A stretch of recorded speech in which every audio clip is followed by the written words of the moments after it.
So did you see that you can now get a Mario Kart app on the iPhone? You can? Maybe on Android too. I don't know. I don't have one, so I can't speak there. I'm probably going to waste a lot of time now. I have been.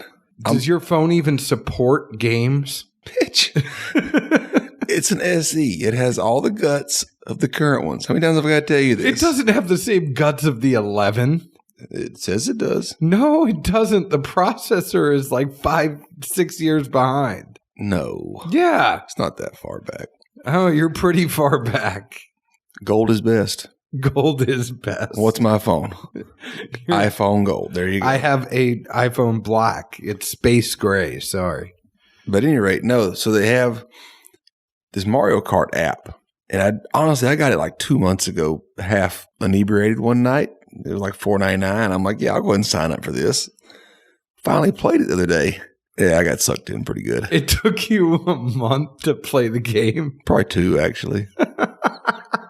You know, it's one of those things you buy when you've been drinking a few and you don't think about it. And then like one day you're scrolling your phone because, you know, the new apps go to the back where not much good is. Yeah. And I'm like, what the hell? Oh, I did buy this app. Oh, man, you just ruined my life. I'm just telling you. So where I was going with this is it says it's not there yet, but I think you can do like online races with friends. You can tell they're wanting to get to that part of the platform. Have you downloaded Mario Run yet? It's a couple years old, but it's worth it. John, we all know I can't keep up with your 8-minute miles.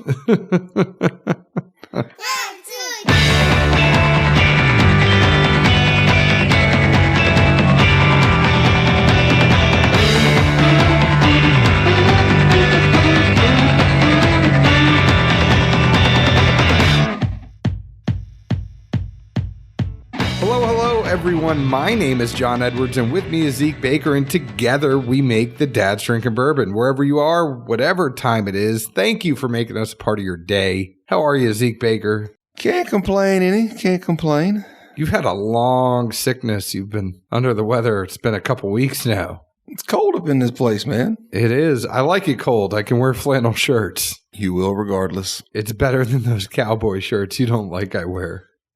Either way, I don't have any preference. I mean, they both have equal angles on taking Edwards digs on them. I think I look good. I know. Bobby and I have talked about that. Yeah, and I don't take any fashion advice from you and Bobby. Hey, I don't wear white New Balances. I don't either. So, want to let you know before we get started, today's episode is sponsored by CaskCartel.com. Get your favorite spirits delivered directly to your door with CaskCartel.com. They have vodka, they have gin, they have whiskey, bourbon, Amaro, tequila, mezcal, whatever it is, they have it. Go ahead and check them out. You could be sitting on the comfort of your own couch, realizing that you're running low, realizing you need to stock up. They have all the stuff you like. Go to CaskCartel.com, get it shipped directly to your door. They're like the Amazon of the spirits industry. They're not actually selling it themselves, but they are hooking you up with people that do sell online and that will send it directly to you. Zeke, you can also find them on Instagram at Cask Cartel. They're always doing things to give away samples to their followers. Go ahead and visit them at CaskCartel.com or at Cask Cartel on Instagram. They are changing the industry standard. Also, want to let you know that December 6th, we will be at the Holiday Spirits Shindig over at the factory in Franklin, put on by Events Hatched. It's going to be a good time. It's a Friday night. We're going to love it. Cocktails and food and all the stuff that Events Hatched has put together. We always enjoy doing events with them. Go ahead and find that. Get your tickets now. Also, December 13th and 14th, it is going to be Tennessee Whiskey Christmas. It is a Tennessee Whiskey Trail and L5 Foundation event that we will be a part of. Everything is going to be benefiting the VA in Nashville for cancer patients. L5 Foundation, what they do is they give a lot of money for the incidentals, the food, the lodging, the clothes, the gas cards, all the things that cancer patients, you might not realize it, but the VA in Nashville is one of only 3 hospitals that offer stem cell treatment for cancer patients. And they got to be here for like 4 months when that happens. So they got to buy food, they got to buy gas, all that kind of stuff. That's where L5 comes in. It's going to be a really cool thing. Dinner Friday night. There's going to be 7 chefs cooking directly at your table, and then a concert by John Rich. There might be a fun little auction going on too. And then Saturday is going to be more your traditional whiskey event where all the distilleries on the Tennessee Whiskey Trail are going to be passing out their stuff. At what increments on this auction are we going to see like your snap shirt come off? Oh, I mean, I'm going to be wearing a suit, but What the dungarees? I'm going to be wearing the suit. But I mean, if you give thousands, I'll do the truffle shuffle.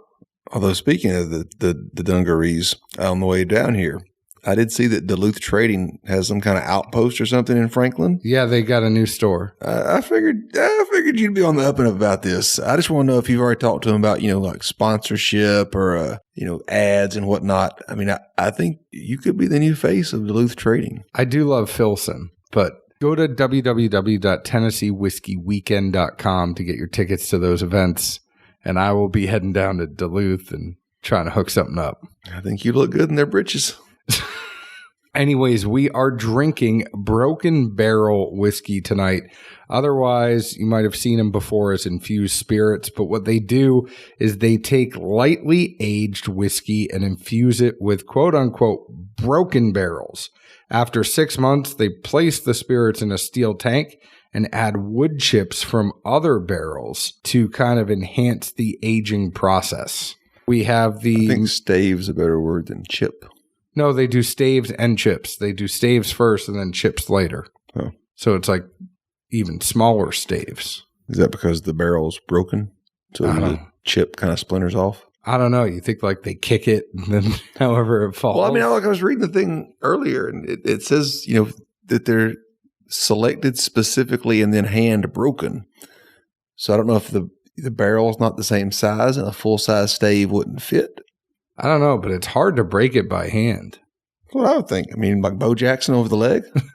Either that or they're letting people get their black belt by breaking up these staves. There you go. Now, they gave us 3. Hi, Dukin. Who was your favorite, Ken or Ryu? I was always Mortal Kombat. I didn't play much Street Fighter. Really? Nope. But I was a Sega kid. I didn't have Nintendo. I did have Sega myself. I loved Joe Montana's NFL Football 94. I still remember ACABABB. That's the blood code for Mortal Kombat. Oh, I just remember in pharmacy school, you spelled abacadabra down the page and voila. and somehow you became a doctor. Hey, man. The secret's to life right there. So I want to thank Infused Spirits for sending over 3 of these. They sent over the Mizunara, the Isle of Peat, and the Cask of Amontillado. Oh, no, hold on. I know. Amontillado. Amontillado. No, because 2 L's makes a Y. It's Spanish. Well, this is English. I know, but it would be Amontillado. I like Amontillado. Again, I have to teach you how to pronounce words correctly. They didn't provide no pronunciation with this stuff. I don't even know what Amontillado means. Bond and Lillard. I mean, I've heard of Peat and Mizunara. Moon salt. Whatever, dude. Anyways, so the Mizunara is a artisanal whiskey blends American corn with Japanese Mizunara oak staves. The mash on this is 6% Kentucky rye, 86.5 Indiana corn, and 7.5 Kentucky malted barley. Very unique. Very unique. The Isle of Peat is a curated combination 1-year-old wheat whiskey and 1-year-old single malt blended together and matured with charred oak staves from Islay Scotch whiskey barrels. The imported staves are broken by hand, carefully selected and submerged into the blend and aged for a minimum of 30 days in a warm, dry environment. Broken by hand. I told you. I know. You did say it. You did want this back, this cheat sheet they gave us. You wanted it back because you had things you wanted to bring up. The mash on this is 45.5% Indiana malted barley and 54.5 Indiana wheat. It's 110 proof. I should mention the Mizunara is 100 proof. And then the Cask of Amontillado is... This is interesting. I love reading the marketing on this, but The classic tale told by Edgar Allan Poe of deception and vengeance is resurrected by this union of 12-year-old light whiskey and 5-year-old corn whiskey for an exclusive blend. Finished with the distinct taste of the ancient Amontillado barrels, this whiskey embodies Poe's sinister story, delivering killer flavor that is reminiscent of a cool, damp, dark crypt, rich with an earthy, fruity, and semi-sweet flavor. Yeah, you really scared people. I know. My normal voice scares people more. It's 95% Indiana corn, 5% malted barley, and it is 110 proof. Now, if you want to scare people, you should go with the Mickey voice. No, I'm not doing that tonight. The MSRP on these are $50. Zeke, I don't want to spend too much time because we have 3 of these, but let's kind of go. I kind of gave my general thoughts on each one, but you tell me how you want to take it. That's fine by me. I think we can kind of roll with it. We did very lightly taste these before just diving in. I did lean back. We figured this would be a fun off-the-cuff type show. Starting with the Mizunara, I'd say looking at it, that mash bill is unique. Across the board, I would at least assume for the most part, these are all MGP random mashes they're pulling. But, 86.5% corn, that's up there. Yeah. Super low rye, malted barley 7.5. I guess that's somewhat normal for folks, but definitely an interesting blend they chose to go with on this. And the other two, it shows an age statement. This one it didn't, which at the end of the day doesn't make the biggest deal. But part of me still just wonders, all right, how old was this? I would say for me, nosing it, the Mizunara is there, and it's not overwhelming. I haven't had a ton of this stuff. I know Taconic did one that we say. I've been visiting that one. You better save some. There's going to be at least an ounce left. Yeah, you better save more than that. But I'm going to be calling Paul and say, don't send him to Zeke anymore. But from that, I will say I at least can pick up on the nose what that oak tends to impart on the juice, at least in my opinion. But it's not overwhelming, I guess. But at the same time, I don't really get any other aspects of the whiskey. This one for me, at first, everything I got was campfire. I almost just got a smokiness to it. And I almost thought that I think it's because it's sitting next to the peaty one. Well, no, I was wondering if there was something there. The taste, I still got campfire. If you let it sit out for a little bit, that's where the sweetness will come through. Because now when I nose it, I do get a lot of sweet characteristics. But at first, I got campfire, roasted corn, a nice lingery finish. But it was something I was just thinking man, this is one you want to have by a bonfire, or a fire pit fire right outside your back deck and I wonder about roast marshmallows. The proof too, because this one's 100, the other two are 110. So I got to feel like somebody was tasting it and doing something. This one's 110. I think the Peat's 100. No, I have it in front of me. Oh, well, that's what happens when you take my sheet. Well, then I can read. Okay. I told you, abacadabra. Got me a degree. Damn, son.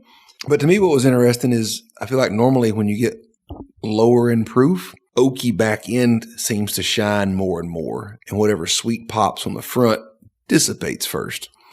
But this is still in pretty well balanced and check. But I feel like that's got to be from it was such a high corn mash. And to me, there's little flashes of sweet in kind of the front and the middle. But for the most part, it just really represents the Mizunara to me. Yeah. But it's not overwhelming. I think folks that like bourbon and whiskey would find, and also like some of the Japanese stuff, this would probably be in a pretty good wheelhouse, especially at $50. Yeah, that's the thing is Japanese whiskeys, at least the ones I see on the shelf, they ain't cheap. No, I mean most of the ones that you'll find, the Hibiki, the Nika, the things like that, they're all going to be over 50. Mm-hmm. So I'm not triple digits. If you want to try something new and kind of get into that Japanese a little bit, I mean, I would recommend this for a bourbon drinker that's thinking about kind of venturing outside of bourbon and getting into Japanese and things like that.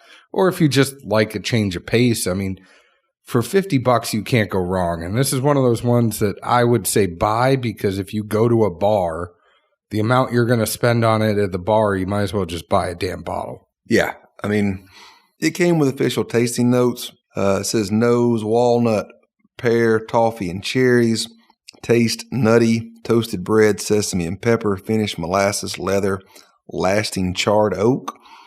I don't necessarily pick up a ton of those. To me, I get undertones of a somewhat younger, heavy corn whiskey, but sweet corn, not young, hot, off-putting. And then again, just, the level of Mizunara that's there throughout it. From the few times I've been at stores and had tastings of Japanese whiskeys, and they had stuff featuring this, to me, this is a pretty darn good representation of that. Apologies for lack of better descriptive notes, but I think anyone that's tasted any of the Japanese whiskeys or anything finished in Mizunara, you're going to have an idea where this is. And at $50, I definitely would recommend it if I had someone that was looking for a product in that space. Agreed. Let's move on to the Isle of Peat. No, my grocery ain't got that. I skipped that one. It's like when they tell you, you stick to the outsides, and that's how you stay healthy. We can't get Zeke. Peat must be in the damn middle of the grocery. We can't get Zeke to venture anywhere near Scotch. If he just gets anything peat to his nose, he kind of goes away from it. And I'll jump on this one because I do drink Scotch and you don't. It's like it's trying to be an Islay whiskey, but it's not quite there. It doesn't have that, I don't get the smoke. I somewhat get the Scotch taste a little bit, but it's less pronounced. It's muted. I don't get the smoke for this one. I am going to say there's plenty of other Scotches you can get for $50 that are going to give you the taste that you would want. So this one is the one that I kind of passed on. I'm even more confused about, the selection of the juice. The Mizunara doesn't give an age. The next one does. But this one was a 1-year wheat with a 1-year single malt. And some single malts can be good in a couple of years. Stranahan's, other folks, they've got, single grain malted barley at a young age that to me is good. But I just wonder, assuming they had the portfolio that MGP has available, 1-year product was the best they could come up with, unless they just really wanted to see how much flavor that stave was going to impart on young whiskey and just totally, hey, will this completely, mask and neutralize everything else that's in there? At least to me, I think the component that is the stave in this has got to be, 90% or something. Well, and it's a crazy color on it too. I should just add that I've never seen a whiskey come out that color, but I don't think we have to talk about this one too much longer. I mean, Zeke does not like anything peaty. I think it's just a muted version of an Islay. I mean, I will say, according to this, it did get double gold at the San Fran Spirits. Cool. Let's move on to the Cask of Amontillado. That almost sounds like a car. It's Amontillado. That or something from Taco Bell. Yo soy Amontillado. What did you get on this one? Now, this is a Spanish wine cask. Well, see, I didn't know that, being the somewhat less polished person I am here. Hablo un poquito español, pero es muy mal, lo siento. ¿Cómo se llama? Asshole. You always say that one. It's a true story. I laughed at this in a few different regards, and they're honestly nitpicky. I think it's probably the science coming out. A union of 12-year-old light whiskey and 5-year-old corn whiskey. Well, it came from MGP. I mean, their light whiskey, I thought, was 99.1. 99 corn, 1 barley. Then it says the mash bill is 95.5 of corn to barley. But I still understand why one's a light whiskey and one's a corn whiskey. Because I think if you put everything together, I mean, the mash just, as you're blending it, and then you're going to have a mash bill there, it still is a percentage mash bill, right? So you could have a lot of... But if the light whiskey's 99.1... Maybe it's 95.5. Was the corn whiskey higher on the barley? You think a corn whiskey was all corn? I don't know. I mean, these are life's big questions. I'm telling you, another thing I was really intrigued by was it says the color is apothecary brown. I don't know what Apothecary Brown is other than, well, that time of the day for me. You had to go there. I'm just saying. Charmin's going to hook me up one day. I think if you're describing browns, you need to stay with woods like mahogany, cedar, oak. Like, what is Apothecary Brown? I don't know. An apothecary is a pharmacy. I know that. I do know that. What'd you think of this? I definitely got more of a wine finish, but I got a little bit of corn in there. So it was sweet and fruity, but I did get a little corn. It's not a youthful corn, but the corn is pronounced. Yeah, I mean, this is all light whiskey, which is starting to become a little more relevant in some places. Oh, man. Some of the light whiskey we've had this year has been incredible. Yeah, both, Barrels and Brews and Elixir, they've done picks with Backbone. I've seen some other places do them. Some other folks sourcing it out and getting this stuff out there. Honestly, I think the sweetness of the wine complements the light whiskey very nicely. That's where I was going to say, honestly, was I didn't know what Amontillado was, and I tasted it, then read the description, then read the tasting notes, which all aspects of this mention wine at some point in the supplied tasting notes. And that's when I kind of put 2 and 3 together and said, all right, clearly this is some type of wine barrel. But with that, it bumped up on the respect for me of simply very few things in a wine. Or we, I think, even liked that were wine finished. But I think this actually is a really good complement and synergistic relationship. Yeah, I'd buy this one. Yeah, you said all three of these are $50, right? Yep. I'd buy the Mizunara, I'd buy the Cask of Amontillado, and then I'd probably pass on the Peat. Yeah, my grocery cart's not going down that aisle, but I think it's very interesting branching out. Some people are still turned off by staves and the whole unnaturalness to it, I guess. Be that as it may, we'll keep an open and honest mind. I think Broken Barrel, if you like Japanese whiskeys and you like bourbon, this is right in your wheelhouse. It ought to be. You ought to try something new. If you want to try something new and you're sick of the same stuff that's coming out all the time, give these guys out of Las Vegas a try. And if you're, into wine, also enjoy bourbons, this Amontillado, I think, is a very nice touches of sweet. And the red wine that's there is very subtle. It's enough to barely taste it, but you don't get that drying at the back that to me is always the most off-putting. Is either it at least always hits me at the back, if not throughout the tasting almost. And it seems to be a better mix, I guess, for lack of better words, because sometimes I feel like you taste the wine and then you taste the bourbon, but you don't get them together. Yeah. This flows pretty well. So say it with me. Amontillado. Tolado. Luckily, I translate that northern shit you speak. That's not northern shit. Go order a fajita. I am honestly surprised, though. I mean, the one that got the double gold was the Isle of Peat. Amontillado got a silver medal, and Mizunara didn't get jack. I'm surprised that one didn't get jack.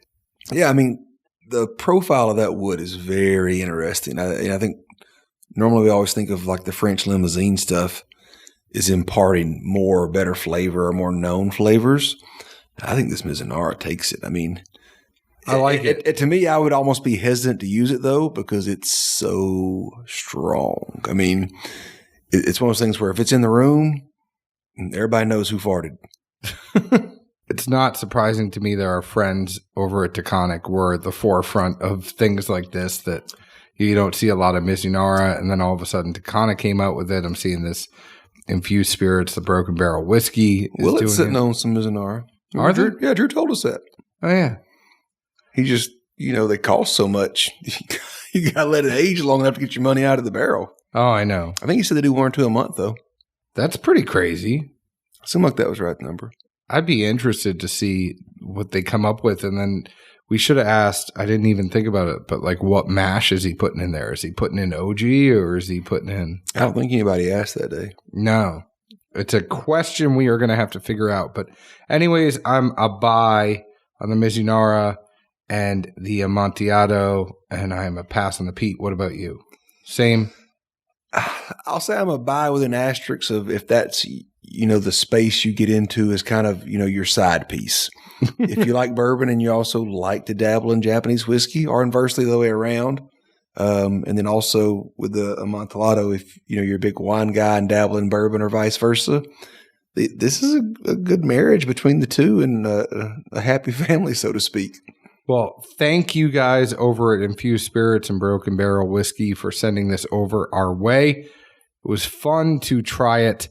Want to let you know that all of our glassware was provided by distilleryproducts.com. If you are in the industry, you probably already know about distilleryproducts.com because you're using it at your distillery. If you're not, reach out to me. I would love to get you in touch with distilleryproducts.com. They provide the best pricing, the best dang pricing on Glencairns I have ever seen in the industry so far. And you got to get them wholesale. You got to get a bunch of them. But it's not a bad thing. If you own a distillery, you're going to want that amount. If you are a bourbon club, you are going to want that amount because everybody in your group is going to want 2 or 3 glasses. Go ahead and reach out to me. I will get you in touch with them. Reach out to them at distilleryproducts.com. They also have the Tua glass, the neat glass. They are the only place in North America that will wholesale engrave the neat glass. They have decanters. They have all sorts of other good stuff. Go visit them for your glassware needs, distilleryproducts.com. Zeke, people can find us on Facebook at Dad's Drinking Bourbon, Twitter at Bourbon Dads, Instagram at Dad's Drinking Bourbon. We are on wherever you download your podcasts. Listen to us, leave us an open and honest review like we leave open and honest reviews about the whiskey we drink. Where else can the folks find us? Hopefully online Mario Kart gaming soon. Heck yeah, I'm in. Cheers. Ciao.